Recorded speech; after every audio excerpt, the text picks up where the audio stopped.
authority. And you're recording it. Good. I would like it to be recorded. So good. I'm recording it because it's important to note that it's thanks to Yefim Roth, not only, but also to Ido, Kinneret, and Dori, but mainly to Yefim Roth, that you now finally found the time to set up your Zoom appropriately. So now you will be able to do many presentations. You know, Yefim, when you get to my age, you'll realize that by the time the talk is finished, I will have forgotten how to do it. But I have given this talk so many times that probably if I had a fit of epilepsy, I could still give the talk. I could probably do it sleeping. This is the reason we are recording it, so you will have the recording all the time. Maya, to switch the slides, if you can just press the button at the bottom to the right, next to the 105%. I'm switching the slides. See, I'm switching them. So no, we don't see it. No, so what you need to do, what are you telling me to do? See, on the screen, you have next to the, down at the bottom to the right, you have 105%, right? No, Kinneret, she's not sharing. You need to stop sharing. You're sharing the... No, she can do it without stop sharing. I have nothing at the bottom of my screen. No, she's sharing something else. At the top of my screen. Okay. Yes, Maya is seeing the presentation. Say again, what? Stop sharing, and then share again. Yes, you need to share the full screen of the slides. Yes. Yeah. Let's try to do that. Okay. Now what do you guys see? What I see is lots of names and faces. Yeah. What do you guys see? This is the same as what we see. Now you have to do a screen share screen again. How do I do that? I don't see. There's a green button at the bottom. Says share screen. Cool. So we are ready to go. So I think we'll start right now. I will just very briefly. Maya Bar Hillel is a professor at the psychology at the Hebrew University of Jerusalem. Maya has published many publications in great journals, including the very top journals. And now we'll hear an interesting talk about the Bible puzzle. And Maya, the floor is yours for about 45-50 minutes. Let me just say one sentence. I invited Maya to give this specific talk because I think it's related to decision from experience in an interesting way, both in the term of looking for patterns and also from what people learn from past experiences. We'll discuss it after Maya's talk because I'm not sure Maya share my specific interest in her talk. So yeah, you know, Ido said, I said, what has my talk got to do with your seminar? And he says, it does. So I leave it to him to make that case. And I will just give my standard Bible code talk.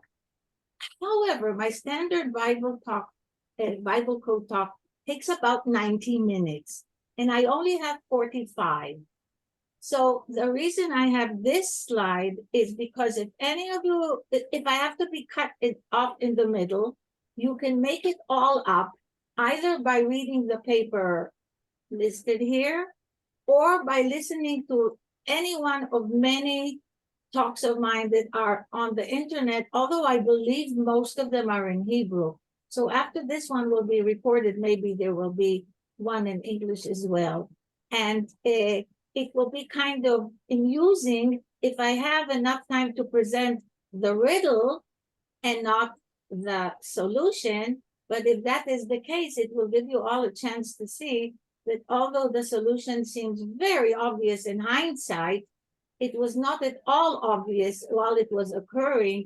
Some of the greatest statisticians in the world didn't, they had an idea what's going on, but they didn't know how to prove it. So it took years to prove, and what is kind of obvious in hindsight was not obvious while it was taking place. Okay, let's begin. So I'm showing you the people who discovered the Bible code.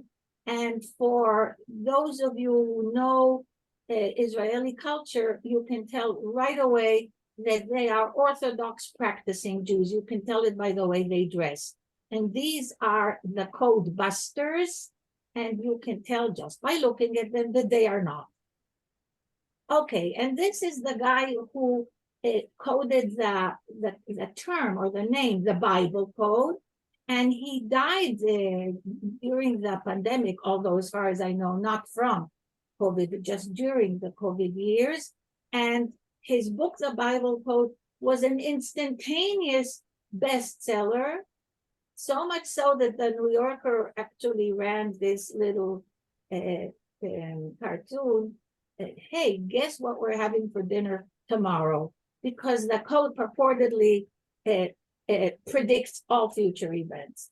Okay, our story begins with Rabbi Dov Weissman, who was the chief rabbi of the Jewish community in Prague, which was annihilated during the Holocaust, but he managed to survive, escaped to the United States, and he is the first person to have, as far as we know, first or one of the first, who noted that you can play games with the Bible by skipping letters in the following manner. So it doesn't matter if you're not a Hebrew speaker, you can still follow what I'm saying now, because what you can tell is these are Hebrew letters. And in addition, they are surrounded by all kinds of little signs and dots, which in Hebrew replace vowels. They tell you how to read the consonants because Israel is a vowel-free language, and you need these little aids to tell you what the vowels are. And the circled letters are 49 letters apart from one to the other.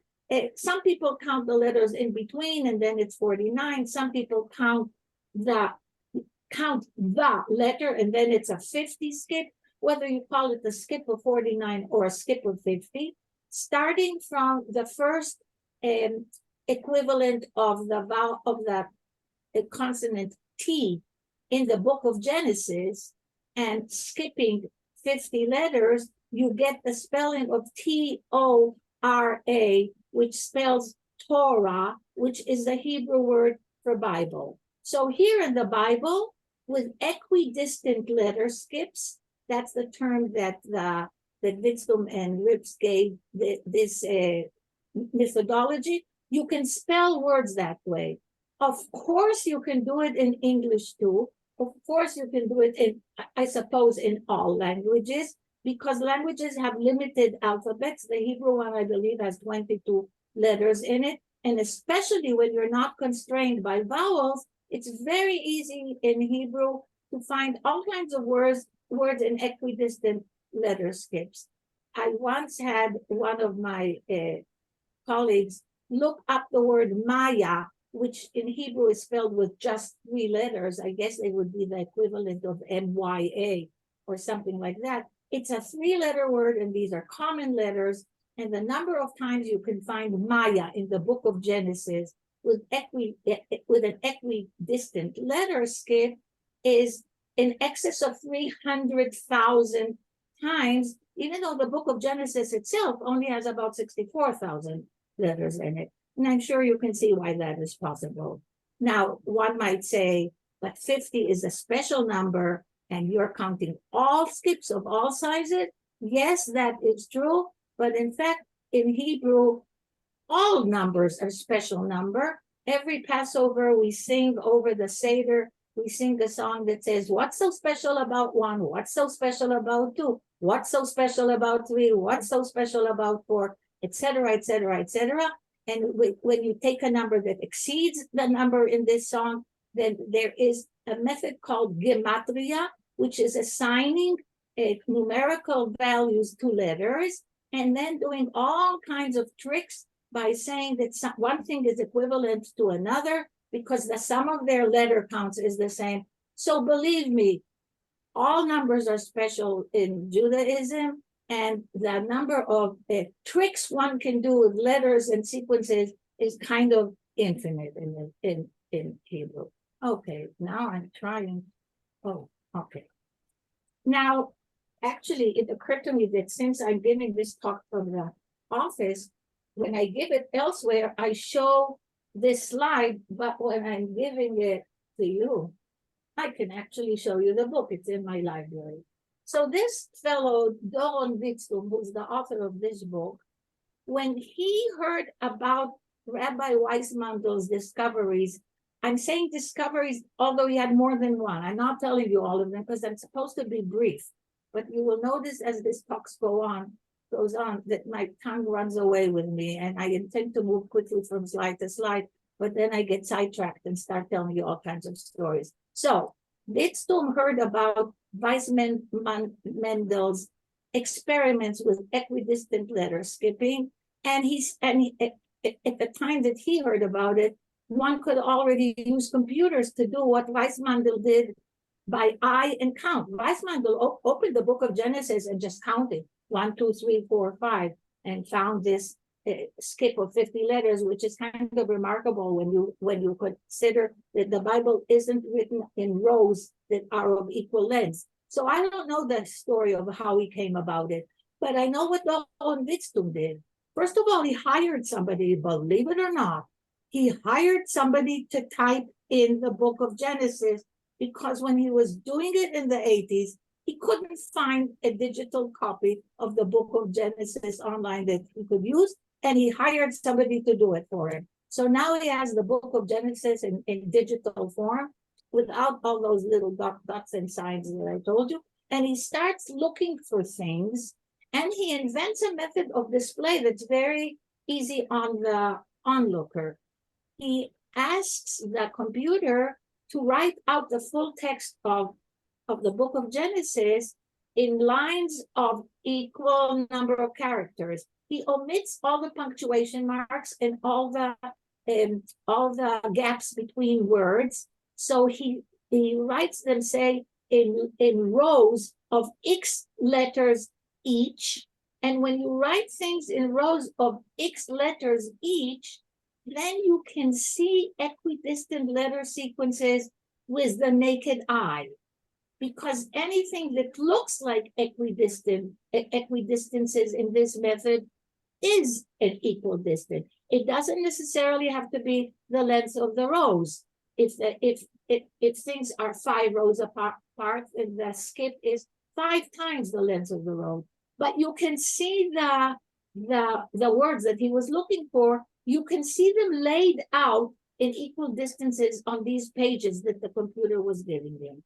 And he noticed that sometimes when he asks for a display of one word, he finds in the array other words that are thematically related to it.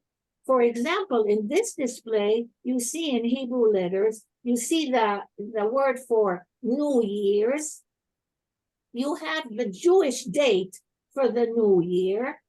It's like the analog of January 1st. In this case, it's the first of the month of Tishrei. And so here are 2 words thematically related to each other that appear in proximity. Now, later on, we're going to have a mathematical definition of proximity, which I won't bother to give you. It is lengthy, complicated, and immaterial to our story. And it's enough if you heuristically think of 2 words as being in proximity in the sense of this display you're seeing. In other words, in the sense that you can cut out of that huge page, which has all 64,000 letters of Genesis in rows of equal length, if you can cut out a snippet like this snippet in which both words appear. Now, they don't appear in proximity in the text. They appear proximity only in a particular display of the text that has a particular row length. And, you're allowed to ask questions if I say anything that is unclear. What I'm not going to take till I finish my talk is letters that try to help us along by saying, did you think of that? Did you think of that, of this? Did they do this? Did they do that? But if I'm saying anything unclear in the presentation, please tell me. So he played around with these things, and he formed the subjective impression that when he displays something he's looked for in an array such as this, words related to it appear in the same array. And he said to himself, that's the feature of genuine text. Genuine text consists of words that are related to each other in proximity. how am I getting words related to each other in proximity and equidistant letter sequences? Maybe there's a code in there. Maybe the whole thing is meaningful. He puts his thoughts and his findings in this book, but he also goes to see Ilya Rips, whose photo I showed you in the beginning. He goes to him. Ilya Rips is a professor of mathematics at the Hebrew University, was, and I believe still is. I'm not sure if he's already reached retirement age. Maybe yes, maybe no. And when I have 90 minutes, I spend some of them telling people who Ilya Rips was and is, because he's a very, very remarkable person, as was Rabbi Weissmandel, as is almost anybody related to this story. But today I'm going to try to be brief in order to keep to the timetable. So he goes over to Professor Rips and tells him, look, I have the impression that there might be a code in the book of Genesis based on skipping letters with equal number of letters between successive letters of the words, and that we might find messages there. There might be a hidden text hiding under this method of skipping letters. And Rips, who is not an experimentalist, not a physicist, not a psychologist, but is a very smart man, says to him, we cannot rely on your impressions. If we want to make a claim of this, we have to run an experiment. And the two of them cook up the following experiment. And the experiment is based on the following idea. People and the dates of their birth or death, there is an inherent relationship there. Very often you will find in various texts, you will find the name of somebody alongside their date of birth, date of death, whatever, certainly on tombstones. So one can call the relationship between the name of a personage and dates of that personage.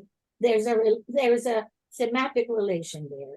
So he said, let's draw up a list of word pairs that will consist of the names and dates of famous rabbis. Why rabbis? Because that's what interested the world from which Doron Witztum and Ilya Rips come from. It could have been anything, and in the book I showed you the cover of, they did study lots and lots and lots and lots of word pairs that are related to each other, but in the experiment, they decided to use the names of famous rabbis and their dates of death or birth. Where are they going to get the names from? Again, even though neither of them is an experimentalist and never took a course in research method, they realized that it was not a good idea to just put down names of rabbis that came to their head, because if they're not doing it systematically, somebody might, after the fact, suspect that they chose rabbis for the experiment to succeed. So they said, we're not going to choose them. We're going to let this encyclopedia, here it is. Here is the encyclopedia. We're going to let this encyclopedia choose them for us. How? Okay. We're going to, this encyclopedia, as you can see, each page is divided into 2 columns.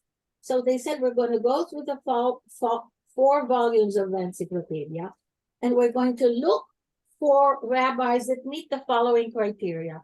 First of all, they have to have 3 columns and up of text. Why? They use 3 columns and up as a kind of proxy for important. In other words, rabbis about which much can be said and perhaps much is known. And had they used all the rabbis in the encyclopedia, they would have exceeded the computing power that they had at their disposal at the time. So let's take just famous rabbis defined as 3 columns and up of text. And the text has to mention the year, the date of their birth and or the date of their death without the year. What we call in English birthday, right? Birthday doesn't have a year in it. It has the month and the day in the month. So they searched through the 4 columns up. Here is something important to note. Remember, I told you about gematria, about this practice of assigning letter values to number values to letters. So, for example, I was born on the 4th day of the 1st month of the Jewish year, which would be written using only Hebrew letters without any numerals. It would be written as D. That's the 4th letter. The value of D is 4. D Tishrei. That's the name of the 1st month. Okay. So this is where they took it from. This is, you saw, this is what a typical 2-page looks like. And they found 34 such entries in 4 volumes that yielded pairs of names of rabbis and dates of birth and or death. And again, I have to say, I have lots of interesting little anecdotes to tell you about these 34 names and what does it mean to find a name, what does it mean to find a date, etc., etc. But I will skip them again in the interest of getting through as much of the story as I can. But once they had these 34 word pairs, then the protocol was as follows. Find the names and the dates as equidistant letter sequences in the book of Genesis. Let me say right away, sometimes a name couldn't be found even once in the book of Genesis as an equidistant letter sequence, no matter what the distance, what this equidistant is, no matter what the distance was, you couldn't find it even once. You can find Maya over 300,000 times, I told you. But if the name has more letters to it, and if the letters are less common, it's possible that a certain name will not be found even once. If it isn't found, it isn't found. Find the dates as an equidistant letter sequence. The number of times it's found can be anything from 0 to, in some cases, dozens. And then using a technique that Rips as a mathematician developed, find the shortest distance in their sense of distance. It's not Euclidean distance. It's distance in this page array, but find the closest distance between an appearance of the name and an appearance of the date. And as I said, it's possible in some cases not to be able to find it because one of them doesn't appear as an equidistant letter sequence. But it kind of solves the problem of uniqueness because there is, as far as I recall, there weren't any ties. There is a single tightest pair linking the name and a date of birth or death. Calculated, I won't get into the details of how it's done. Now, after you began with a list of pairs, now you have a list of distances, and then ask the statistical question, are they remarkably close? Which is what in our jargon translates into, is the proximity of these word pairs to each other, is it statistically significant? That's what remarkably close means here. They did all of that. They get into great detail how to do it. I don't wish upon any of you the attempt of understanding what they did. It's possible. I have done it. I spent hours doing it. I had a mathematician help me. And there was a time when I knew how it was done. And I have since forgotten. And again, it doesn't matter at all to our story because the story doesn't hinge on it in a way that will become apparent. So their answer was that the significance of what they found in this experiment, in other words, remember what significance is, the probability of finding a proximity of the kind that they found by chance is 1/10 to the power of 29. That's a lot more than 1 to 20. Okay, they wrote a report about it. Neither of them had ever written a report of an experiment before. Witztum is not an academic, so he's never written any kind of scientific paper. And Rips is a mathematician, so what he had written up to then were proofs of theorems, I suppose. I didn't read anything that he wrote in mathematics. His math is way over my head. They wrote a report more or less of what I just told you, except it was very heavy on the details that I skipped for your benefit. They wrote a report, and Rips sent it to Dave Kashdan in the photo here. You can see the kippah on his head too, and then you know, this is another observant Jew. This is a guy who eats kosher, who doesn't work on Saturday, and so on. Both Rips and Kashdan, and for that matter, Witztum, and a lot of the characters in our story, but it's not something I will delve into, are Jews who were born into secular homes and were reborn or born again, or whatever the word, converted to Orthodoxy, in some cases because of the Bible code, but not in our case. Kashdan had converted from being a secular Russian Jew to being an Orthodox Jew way before the Bible code. So Rips was an old friend from the days of the USSR of Kashdan, and Rips sent a report to Kashdan the way we send reports to our friends. Kashdan took a look at it and had the same reaction that just about anybody who reads this original report has, which is the math is far too complex to follow, and the message is far too preposterous to believe. What's the message? That God put into the book of Genesis the dates of birth or death of rabbis who were born or died millennia after the book of Genesis was written. That's the message. So the message is hard to believe, and the math is hard to follow. So Kashdan said, I'm going to give this to my pal Percy Diakonis down the corridor at Harvard. Percy, a very, very, very colorful figure also. He's a professional magician, called by some the best magician among the mathematicians, and the best mathematician among the magicians. And both of them don't do him justice, because he's just the math magician, one of the best magicians among the magicians, and one of the best mathematicians among the mathematicians. But he has made a side career out of debunking supernatural claims that rest on statistical or mathematical arguments. So if you're just saying, you know, I can read your mind, then that Percy knows exactly how that is done and can outdo anybody in reading your mind. But what he specializes in is if you say that you can predict what the next card will be, and you base it on statistical analysis, he will find out what's fucked up with your statistical analysis. And he's written papers on bad statistics in the claim of paranormal effects, and on the statistics of coin tossing and the statistics of card shuffling, etc.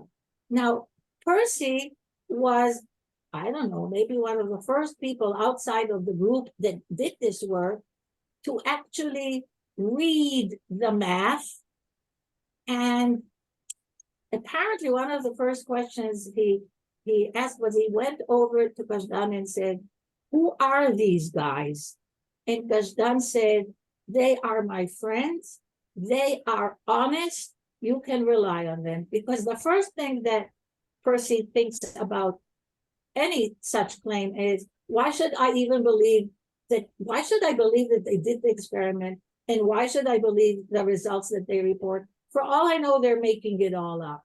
But he took Kashdan's word for it, that if Rips is signed on this paper, then what is said in the paper may be flawed, but it isn't made up. It isn't just what we call today fake news. Nevertheless, Percy said, listen, this math is too arcane for me. And you have to consider that even though Rips is a professional mathematician, this is not what he does for a living. statistics, he claims himself that he'd never even taken a first-year course in statistics. He knew nothing about descriptive statistics, about hypothesis testing, about significance testing, and he was kind of inventing statistics for his own purposes on the fly. He didn't say, I need to study statistics. He said, I'm going to make it all up. So he made up significance tests, and he made up measures of distances. And he's a very creative guy, and apparently what he did is very creative, but also very bad. Not in the sense necessarily mathematically bad, but bad as tools. So Diaconis said the following things to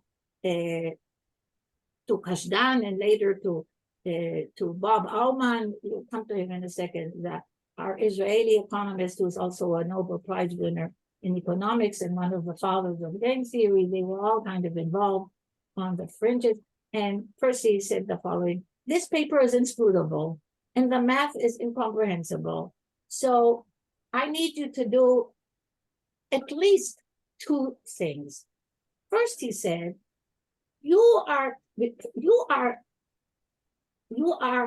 giving me a paper that is the equivalent of showing me a photograph of an arrow in a bullseye and telling me, look, Percy, I shot this arrow from a mile away. And look how I hit the bullseye. Isn't that amazing? And Percy said, first of all, I wasn't there when you shot it. I don't know if you were standing a mile away. I don't even know what came first, the arrow or the target. So if you want to convince me that you are a wonderful sharpshooter, how about take the arrow out of the bullseye, stand a mile away, I'm going to be watching, shoot the arrow again. You hit the bullseye again, we're going to start being impressed. So, first of all, he said, what he's in fact saying is, run another experiment, but you have to run it in exactly the same way as you ran your first experiment. In other words, the target is now painted on the wall. You can't repaint a target anywhere else. So the target stands for the procedure, and shooting it again, shooting it again means run another study. Now, he also said the following. Rips gave a rationale for the mathematics he did. What he did was a method that combined at one at the same time, both a measure of proximity and a measure of the probability of finding this kind of proximity by chance. Never mind, again, how he did it. But here is what Percy said to him. He said, you can go ahead and continue to use your method of proximity. He did say, let me tell you, a measure of proximity, it ain't. Proximity, judgments of distances obey certain laws, like the sum of the sum of the distances between A and B and C cannot be smaller than the distance between A and C. All kinds of rules, doesn't matter now. And Percy showed very easily that the method Ribbs devised just cannot even be called a measure of distance. But he said, never mind, you like it, you keep it. But if you want to do significance testing, you should use one of the significant tests that already exists in the statistician's toolbox. Don't go inventing methods on me, because not only can one suspect you of having picked the rabbis, remember how they solved that. They outsourced the picking of the rabbis to the encyclopedia. Not only can somebody suspect you of cooking the method to get good results, which is what he meant by saying, pluck out the arrow, shoot it again. But somebody can also suspect that your significance testing it's so strange that it arouses suspicions that it was cooked to yield a very small number. So he said, I'm going to propose a standard significance test for you. And it's called the permutation test. And Percy didn't invent it. And it says the following. What was done in the original experiment was every name was paired with with that person's own date of, I usually say birth and or death to be cautious and cover all contingencies, but as a side remark, I'll tell you, it was almost always the date of death. And they have a nice line, which I quote when I talk about these things, which is, when a great man dies, people know that a great man has just died. When a great man is born, nobody knows that a great man was just born. So they say that to argue for why dates of death are known with much more certainty, and the records are much more detailed about dates of death than about dates of birth. And indeed, most of these rabbis found their way into the list on the strength of their dates of death, but a few also on the strength of their dates of birth. Anyway, here is what he said. The original pairing was every rabbi was paired with his own date of birth or death. Take the list of rabbis' names and keep it in the order in which it already is, and then take the list of dates and permute it. And now each rabbi is paired at random with one of the other dates in the list. It could by chance be his own. There could even by chance be two rabbis with the same date.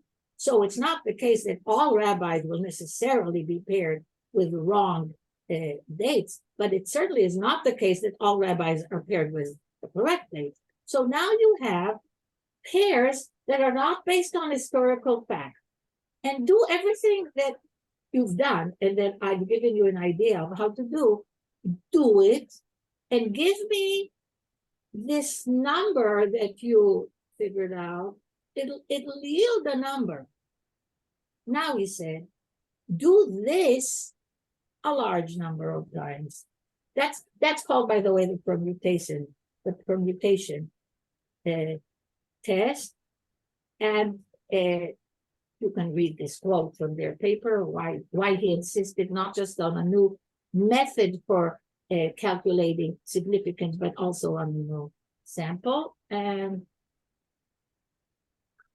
I'm giving you time to read this because my tongue isn't exactly touched to the visuals. And he said, now that you have 1 million tests, one of which is historically correct, and 999,999 which are historically inaccurate, now let's see how the correct list stands among the incorrect lists in terms of the resulting number. So what Percy is saying, I don't care what this number is. You guys like it. You like it. You're happy with it. I'll live with it. I don't know what it is. I don't understand it. I don't buy it. I don't care. But you think it's a good measure? It should come out, perhaps a naive person would say, first in this list, but a more statistically savvy and statistically tolerant person will say, it has to come up among the top list. The right list, if it's measuring what you think it's measuring, it should be among the top lists. The proximity of the pairs in the correct list should be greater than the proximity in random pairings. Do you all follow the logic of this?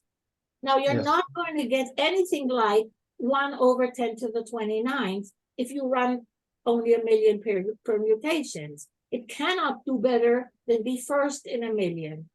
But the probability of being first in 1 million by chance is 1 in 1 million.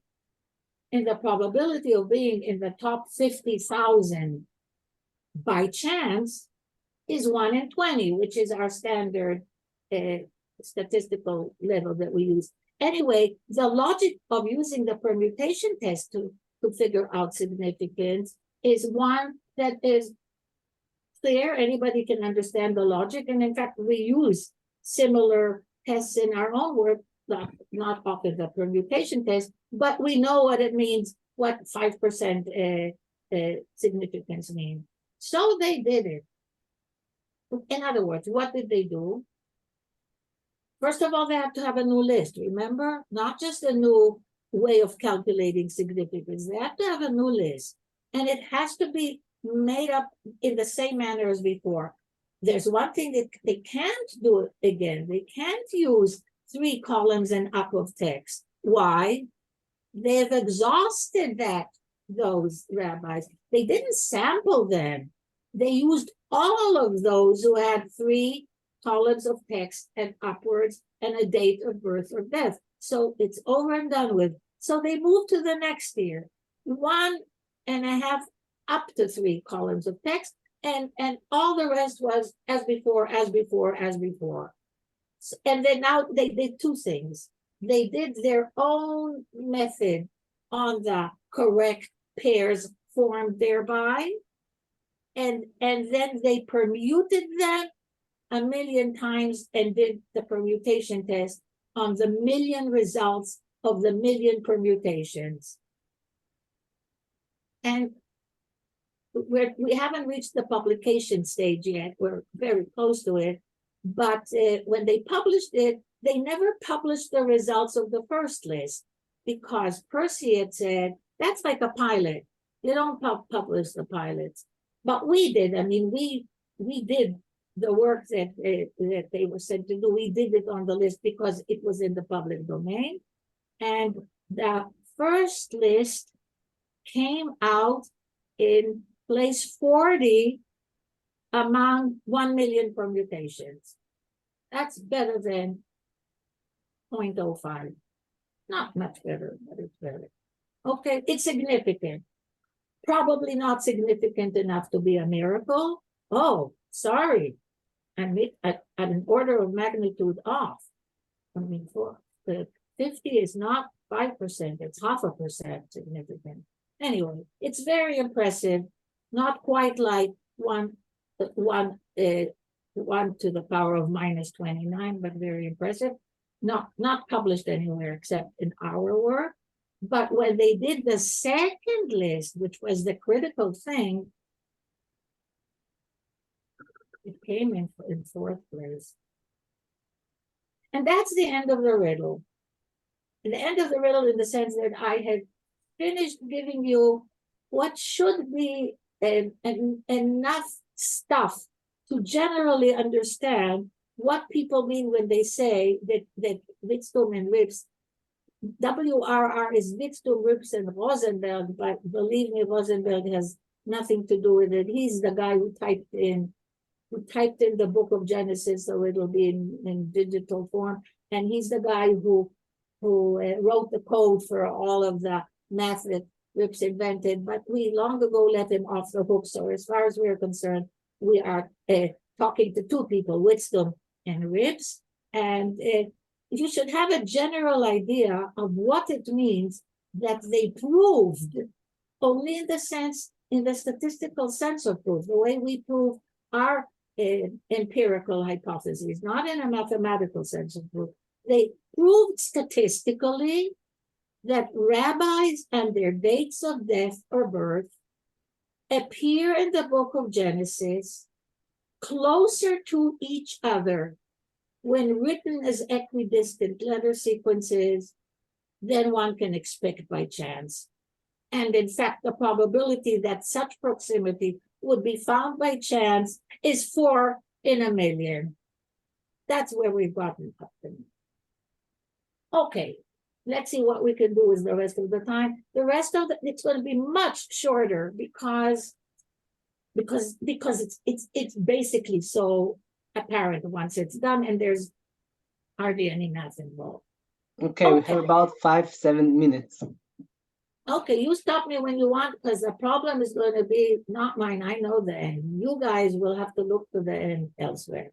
Okay, so now comes Bob Aumann, Israeli father of game theory, noted mathematician, Nobel Prize winner in economics, and himself an Orthodox Jew, not born again. He was born Orthodox. And Rips had showed him his results very early on. And Alman did several things for them. One thing that he did for them is he took the impossible report that Rips had sent Kashdan earlier in our story, and he rewrote the paper to look like a publishable paper should look like. So the version that was ultimately published was written by Alman. The work was done by Witztum and Rips. The paper was written by Alman. His name is nowhere on it. He's not even thanked in the acknowledgement. Ponder that. The second thing he did was, in a long and lengthy process, which I don't have time to get into, he got it published in statistical science. He wanted to publish it in the PNAS. At the time, the PNAS didn't have a fixed editorial board. Rather, a paper was sent to a member of the American Academy of Sciences, and it was that member's responsibility to make the decision whether to publish or not. But Alman did not want to take on the responsibility of such a, how should I call it, outlandish, explosive paper, and he sent it out for review. And one of the reviewers was Percy, and that's how another door through which Percy entered the story. And all of these statisticians in their heart thought, I don't believe a word of it, but it's not the sort of thing one says. What one says is, why don't you do it this way, that way, this way, etc., etc.? Why don't you do it again? Because I don't believe a word you say. So some of the world's top statisticians, not all of whom are still alive. This is an old story. It was published in 1994. That's 30 years ago. So what they said is, do this, do that, do that, do this, do controls, do replications. They did it all. They came out with flying colors. I'm skipping all of this, but all of this was, Bob Owen was acting kind of like their agent. He was going to get it published, and it was published in Statistical Science, 1994. Here is the title: Equidistant Letter Sequences in the Book of Genesis. Boy, does that sound boring. And here's the abstract, and you should understand every single word of it by now. It has been noted by whom? By those who noted it, that when the book of Genesis is written as two-dimensional arrays, in other words, as pages, equidistant letter sequences, spelling words with related meanings, often appear in close proximity. You should understand this. Quantitative tools for measuring this phenomenon are developed. You should understand this. Randomization analysis, which is not a developed tool, it's an existing tool, it's what I call the permutation test, shows that the effect is significant at the level of such as it is. Now, don't ask me where the number comes from. It's a lengthy answer. It's not exactly what position it is in the field of a million permutations, but doesn't matter.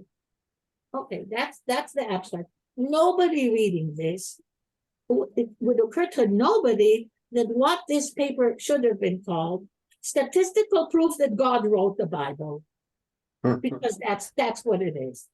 Now, in this journal, it is customary for the editors to add an editorial comment to everything in the volume. And if you read the editorial comment that accompanied this paper, then you see that the editors were not fooled. The editors are saying, listen, this is a paper that proves something miraculous, something supernatural. We don't know how they achieved that result. And again, nobody is saying we think they're lying through their teeth. And I'm going to say to you now, that's not the story. They were doing something, but what they were doing is not fake news. They weren't inventing numbers, protocols, methodology. Everything I've told you so far, that's what they did. But what the editor here is saying, we have no idea what's going on. The paper is thus offered to statistical science readers as a challenging puzzle. Very interesting, by the way, that in the years between when this paper was published, which is 94, until our paper was a refutal, was a debunking was published in 1999, they went around saying, and I think they still say, the best minds in the business couldn't figure out what we had done wrong. That's how clever we are. And they're right. The best minds in the business couldn't figure out what was going on until me and my friends, me with my mediocre mind and some of my friends with some of the best minds in the business, we figured it out, but it took some doing. Okay. Now we can start solving the riddle, and I will take you through the steps that we went through. First of all, this is a page from the statistical science paper. What it has in it is on the left side, the names written in English of the 34 rabbis in experiment 1. And in a minute, we'll see, and this is the list of the 32 rabbis in experiment 2. Written the way an English speaker would address them, would call them. So, if you know anything about rabbis, you might wish to go through that list, and you might, even some non-Jews and even some people not interested in rabbinical literature among the Jews may have heard about the Rambam ben Maimon, one of the most famous rabbis of all Jewish history, or Rashi, the guy who gave the interpretation of the Bible, or the Besht, the guy who apparently started the Golem from Prague, which is the first AI, so to speak, the first robot who was given an instruction and the results were catastrophic. I mean, there are some famous rabbis here. To people versed in the rabbinical world, just about all of them are famous. Remember, they wanted famous rabbis, and just about all of them are. Maya, I'm very sorry, but we are very curious to know how you solved the puzzle, and we are running late on time, so we have only about 2-3 minutes more. There's no shortcut. You know what, Efim, because it's also recorded, so maybe we let Maya another 10 minutes and people Or have let's to do leave. the following. Anybody who wants to sign off, I don't even know who's doing it, so feel free. I mean, I only see the administrators on my screen. If you sign off when you need to sign off, you won't even hurt my feelings. I have no idea who's doing it. Anybody who wants to sign off can sign off. You can later see the recording. You can read it elsewhere. But I'm going to go at my pace because this is not a lecture. This is a story. This is a story of scientific sleuthing. And we see ourselves as scientific detectives. And I can jump to the bottom line. The bottom line is... No, don't tell us. You can go ahead, take another, try to finish it in 10 minutes. I'm not really going to try. I mean, I talk fast, but I'm not really good. I don't have a watch. I'm not trying for 10 minutes. I'll talk till you stop me.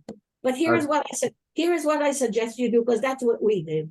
Yafim makes me, if you have to leave, makes me, what do you say, whatever. If I have to leave? No problem. No. I'll be the host. Go ahead. Okay. I don't have to leave. I've got all No, day. you don't. Yafim might have to leave. Yafim, wherever you go, the best of luck. Yeah, Anyway, and back upload to our the list. recording. Back to our list. Look at this list. In the middle row, for those of you who can't read Hebrew, it's a bunch of letters, but it doesn't look like a list of names. In fact, if you look at it carefully, one thing you can tell, even if you don't speak Hebrew, you can tell that there are commas all over the place. And indeed, the commas separate one name from another. Now, what's going on? Oh, it's very easy to think what's going on. Think of what my name is. What is my name? Well, it could be Maya. It could be Bar Hillel. It could be Maya Bar Hillel. It could be Professor Bar Hillel. It could be Dr. Bar Hillel. It could be Mayush, which is how my mother called me. It could be Mayuna, which is how some of my friends call me. In other words, what is my name? Here is some example that I did. What is the name of the current president of the United States? What does it mean to look for his name as an equidistant letter sequence? Do you look for Biden or Joe Biden or Joseph Biden or Joseph Robinette Biden or Mr. President or Mr. Vice? What we realize that to say that you use the name of a rabbi, there isn't any the name. And indeed, it turns out that they used what they presented as a comprehensive list of names and appellations, which is why most of these rabbis have lots of names, but in fact, it isn't comprehensive. So hint number one is there was no selection involved in picking the rabbis from the encyclopedia. There were errors of selection, but no deliberate biases in selection. But the names, there are lots of them, and there is selection among them. Now look at the dates. What's happening with the dates?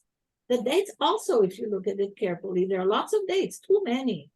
Now, I won't go into everything. I'll only go into some of the things that you have in English. On what date does America celebrate its independence? Well, some would say they celebrated on Independence Day. That is one of the names of the 4th of July. The 4th of July can also be called July the 4th, same date.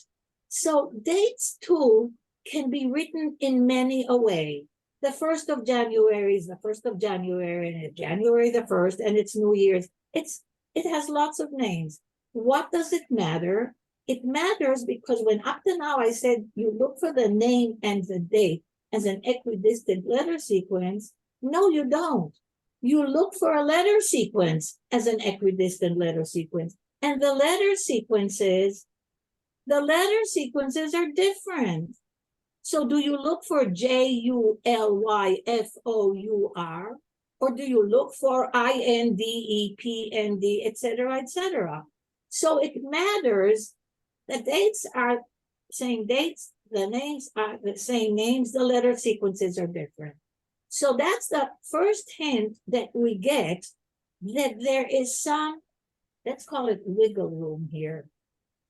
And here is and again, this is a very strong date. So to jump to the last line, there was wiggle room left in this experiment. The experiment was not tight enough. And even though the procedure was laid out in great detail, and the selection of the rabbis were laid out in great detail, behind the words, we looked for their names and dates as equidistant letter sequences. That's not tight enough. There is no clear enough definition of what is meant by the words names and dates. There are lots of possible ways, letter sequences corresponding to names and dates, and it was not comprehensive and not exactly rule bound either. So that's the giveaway bottom line of the story. But as long as I have more minutes, I will entertain you some more. Here is a little synagogue in Tiberias, and it has some signs on it. And there is, in the little square below, there's a photo of the same synagogue taken from an angle that the first angle the camera didn't capture. It's named after a guy called Chaim Abulafia. In the green sign, you can see his name in Latin letters. Now, it's one guy and one synagogue in one place, and the number of different spellings of Abulafia, here they go. One, Abulafia, 2, 3, 4, 5. There are 5 different spellings of the same Hebrew name on the same synagogue. What difference does it make? These are 5 different letter sequences. Now, if you have wiggle room, so yeah, the rabbi is the rabbi, but what spelling did you look for? And the answer is complex. They said some things about what letter sequences they use, not enough. Here are some signs from city, Tel Aviv, where you can see, those of you who can't read Hebrew, you can see street signs in the same streets in Tel Aviv. Look how they spell Karlebach. Look how they spell Shoken. It's the same municipality. It's the same city. It's Tel Aviv. It can't They can't get their act together.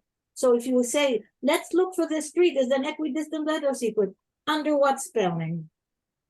Okay, so I gave you a hint, and now I'll tell you what we did besides realizing, this is where trouble lies. This is where we should be looking. This is where there was wiggle room remaining. So we decided to do the following constructive thing, which is not just point to where the experiment wasn't controlled enough or wasn't tight enough, but which is trying to say, well, if they could do it with that much wiggle room, we can do it too. And we decided to do the same thing they had done in the book of Genesis, to do it in the book of War and Peace. Strange choice, because War and Peace wasn't written in Hebrew. War and Peace was written in Russian. It exists in Hebrew by now, maybe in more than one form. Some of the great books that get translated more than once. My own daughter just put out a second translation of The Catcher in the Rye, second one to appear in Hebrew. But here is a book that was translated. Besides, it's much longer than the book of Genesis. So why did we choose it as the book on which we did the experiment I'm going to tell you about? Because many years before that, when people were kind of trying to grapple with the riddle that I presented to you, they said things like, well, did you check it out on War and Peace? So we decided to check it out on War and Peace. War and Peace was not, by anybody's belief, even if you think it's a divine book, you don't mean it was given to Moses word by word, letter by letter on Mount Sinai. So what we decided to do is, let's do the rabbi's experiment on War and Peace. Now, what they had done earlier, they took the same list that I showed you, and they did run it on War and Peace. They did replicate the experiment on a control text. And not surprisingly, it came out in the permutation test. It came out in a nice, comfortable 6-digit position. In other words, nothing remarkable. So it came out remarkable in Genesis and unremarkable in War and Peace. But we said, well, that's because that list was cooked for Genesis. We're going to cook it for War and Peace. Cook it how? Play around with the names and dates, only within the confines that govern their list. How do we know it? Well, if you know that you can call Biden both Biden and Joe Biden, then you can call Clinton both Clinton and Bill Clinton. Not to mention that he was born William Jefferson Blythe. That's Bill Clinton's original name. But anyway, if you can call him you can call Biden Mr. President, then you can call Obama Mr. President, etc. So we took the leeway that they took in their names and dates, and only within the confines of this, we cooked the list a little bit. We came up, I'm not going to bore you with this list, and here for anybody interested, you can see side by side their list as published in Statistical Science and our list as published 5 years later in Statistical Science. And if you approach those lists with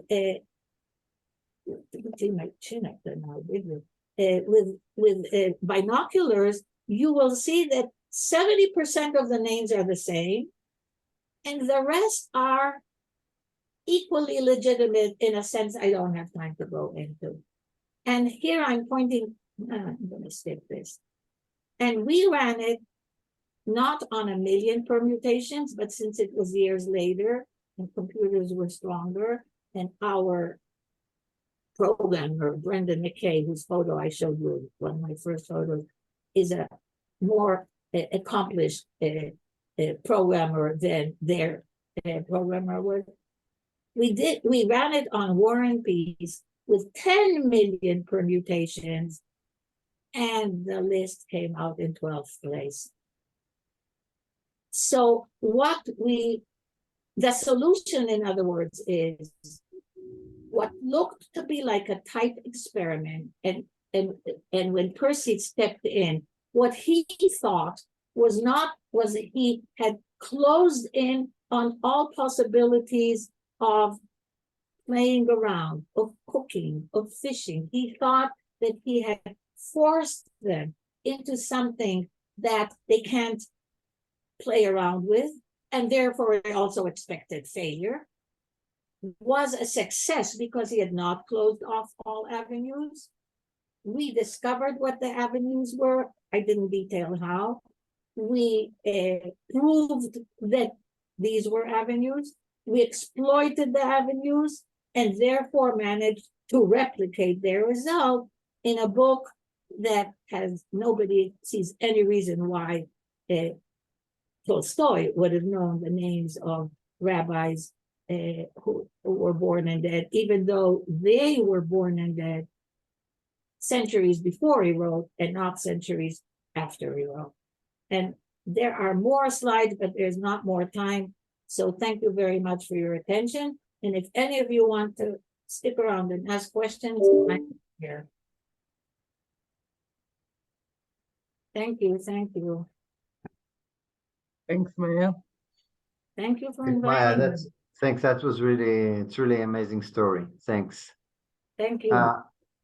Maybe Before Ido, before you get to the learning and the patterns, I have a question. Maya, do you think it is, or how do you think it is related to the hindsight bias? You tell me, why do you think it's related to the hindsight? Where does hindsight come in? When you see this pattern and you say this was meant, it was there all the time. It's You not know, exactly.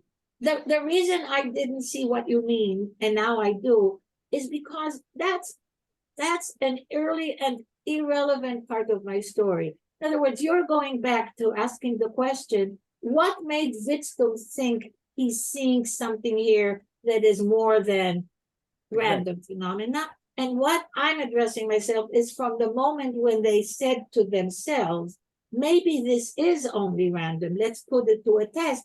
That's where my story begins. What was wrong with the test they ran that managed to yield to them such fantastic results? By the way, when I said that they're not cheating, what I meant is the following. If you read their paper and follow everything that they did to the letter, you will get the fantastic result they reported. In that sense, it's not a lie. The lie is in what isn't written in the paper, which is there was selection, not in who the rabbis were, not so much. I didn't tell you, not so much in their dates, because presumably the dates were from the entry in the encyclopedia. Not quite, but let's say almost. Yeah, they closed a lot of the wiggle room they eliminated by their procedure, but the story is still one of selecting the data to fit your hypothesis. So possibly you are right about the early psychology, but it's not something that our work addressed. Well, I think it's a confirmation bias rather than the hindsight bias. yeah, I maybe. agree with you. I think. Yeah. Again, I would say not, because what we are criticizing is not their psychology. Confirmation bias is a psychological phenomenon. The problem with what they did is they did not run a careful enough experiment. They cooked the experiment. You know, I don't usually say it. People have often asked me, so Maya, are you saying that they did it deliberately? And I suppose by now you know my answer, but that's usually what I answer. I say, I don't know. I'm telling you the story. You can jump to your own conclusions. But this is exactly where it comes to the pattern. So I think you do that. Do you want to say it, or do you want me to? No, go ahead. Yeah. Well, no, let me say one thing. Okay. I want to be nice to them, as you were actually.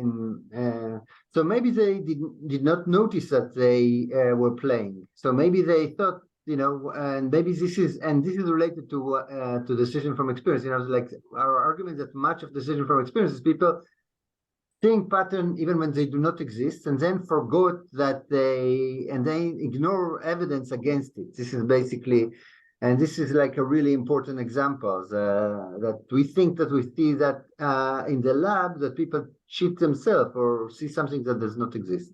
This is one connection. But again, this is the psychological. So it's not about the story, the statistical, but it's about why. Yeah. So we have some experiments that show that people keep searching for patterns even when it harms their payoff. So we tell them there are no patterns and they're still looking for. It's kind of. I'll agree with you completely on that. Why? That's something that I and us have thought a lot about. I do not think this is something they set out to do. They did not set out to fool the world. They were genuinely impressed by what happened when they started looking for these words, genuinely impressed. And they designed the experiment sincerely. And you know, I once sketched out a play that I thought I would write, explaining how it comes about. And the play would have essentially been a dialogue between Whitstone and Rips. And here is more or less how it goes. Rip says we have to design an experiment. They design an experiment. It doesn't work. And Whitstone comes to Rips and says it doesn't work. And then Rips says to him, how did you write that rabbi's name? And Whitstone tells him, and Rip says, well, maybe you should have written it differently. So he tries and it works. And then, first of all, they realize there are lots of ways of writing it. And they find themselves, quite honestly, doing the things we do in piloting. We don't know in advance what's the right way of doing things. And we mess around with our protocol and with our subjects and with our stimuli a lot. The point is to know when the pilot ends and the real experiment begins. And we call it often, what's the word? It has cross in it. Cross what? Anyway, you're not supposed to use the data on which you learned how to do it right as part of reporting the experiment. So even though it's possible that they stumbled into it for no sinister reason, more sinister than what we do when we polish and hone our experiments, they never fessed up. They never said, oh, yeah, is that wrong? So they were told why they had to change their permutation test, and they bought it. They said, oh, I understand. That's not really a significance test. Okay, we'll do it differently. But they never said here, oh, we weren't allowed to do this, that, and the other. Here's what they said. We didn't do any of that. What they say is all the different spellings and all the different ways of writing the dates, they were there from the first moment on. It wasn't stage by stage. So possibly they stumbled into it, but then they did a cover up. They never admitted. Okay. Pre-registration could have, improved that. There you go. Yeah. But Percy thought that the report sent to Kasdan was pre-registration. That's what he thought. And then he said, now run the experiment. But Percy had no way of knowing that, only the Israelis among you will know that the 15th of the month in Hebrew cannot be written by the laws of gematria. We have a letter for 10, we have a letter for 5. We cannot write 15 as 10 plus 5. Guess why? It's part of the name of God, and you can't say the name of God. So the way you write 14 is 10 plus 4. The way you run 17 is 10 plus 7. And the way you write 15 is 9 plus 6 and 9 plus 7. Now, how would Percy know that? He didn't. So he didn't say various things that they exploited. And this isn't even one of the examples, because actually the two ways of writing 15 and 16 were pre-registered. In other words, they did repeat them the second time around. But what I'm saying is pre-registration helps a lot. And anybody who thinks it's airtight, it isn't airtight. We are now, me and a bunch of people just are finishing up the write-up of a project that took about 5 years, about $50,000, and God knows how many versions. And in it, again and again and again, we have to apologize to the reader that this was not pre-registered, and this was not pre-registered, and this was not pre-registered. And anybody who wants to say, well, you guys are criminal, you know, what can we say? The reason we did it is because reality forced us to. We didn't think of everything when we pre-registered. Neither does the law. You know that the law has wiggle room in it because nobody can anticipate everything. Yeah, thanks. I think now we have to finish. It was very nice and gave us a lot of question to think about and also very clear answers. This is really, really nice. And hopefully how many people attended? I didn't see how many people. And we had about 30 people. Nice. Okay. Great. So thank you, everybody. And see you. I have a question for Yossi. Can I, Ido, just for a moment? I have to go to teach, so maybe I'll make you a co-host and then you can talk. And I have to start. Yeah. Yossi, I just want to ask about the confirmation bias. If you think, I don't know, I wonder, Maya, also what you think about the connection between religion and conspiracy theories, and is it more about looking for patterns when they do not exist, or is it more about some kind of strong confirmation bias? You know the paper by Liat Yariv, I'll see it when I believe it. You know this paper? No, I don't. Liat Yariv, she wrote this paper. You know, we know them by now, you know, especially after this budget of the government. First of all, they know what they want to see, then they see it. I wonder about Israel Uman, that he joined them. But yeah, he joined them, and he was their co-author, if you ask me. He was their agent. Mm-hmm. He was their advocate. However, he was persuaded by our work. I didn't get into that. But he wrote a paper with others, which can be found in the discussion papers of the Center of the Study for Rationality. It was never published, but it's a report of the center in which he says more or less the following. He says, I know the protagonists on both sides of this controversy. I find it impossible or very difficult to believe that any of them cheated. However, in light of the evidence, it is even more unlikely that none of them did. And he also has said, I was trained as a scientist. My initial reaction was disbelief. The evidence was compelling. The debunking was also compelling. I'm back to square one. So one can say that Israel Uman embarked on a journey that many of his students and colleagues found extremely surprising, but he recanted. I bet that if you were an Orthodox Jew, you would not find the problem with this paper. Oh, you're very wrong. Most Orthodox Jews didn't buy it. I mean, I have heard some who have said that it's profane. I have heard some Orthodox Jews say that in contemporary Jewish theology, there are, for millennia now, there are no more what's called יש עוד דוברי אנגלית, נשארו את זה רק שלושתנו.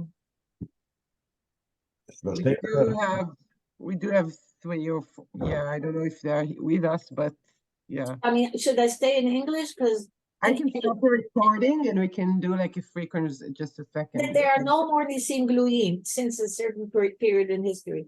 And this would be a Nes Galui. So it runs against Jewish theology, number one. Number two, in Jewish theology, you're not supposed to prove rationally that God exists.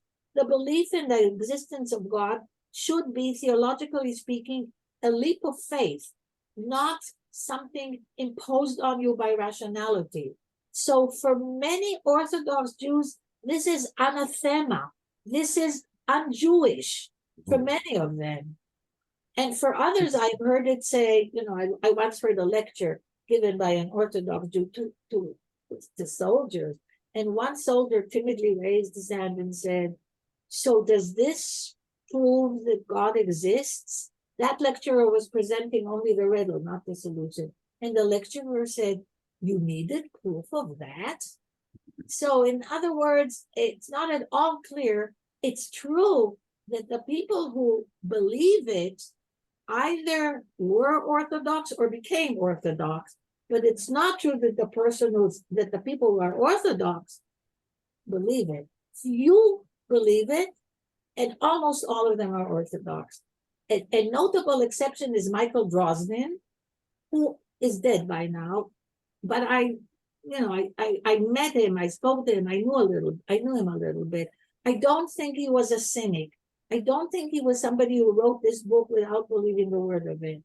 I think he wrote it and he was enthralled by Rips and by the work. So how come he didn't become religious? Because he said it's not God, it's a supreme being. He said it doesn't prove that God wrote the Bible. It proves that some supreme being with clairvoyant abilities wrote the Bible. Who says it has to be God? But he's the only guy who managed both to believe it and to continue eating pork on Yom Kippur. Okay. Thanks, Maya, and thanks, Yossi. I think we really need to finish now. So Bye-bye. thanks again for this fascinating story. תודה, מאיה. Bye, everyone. Bye. Toda. Bye-bye.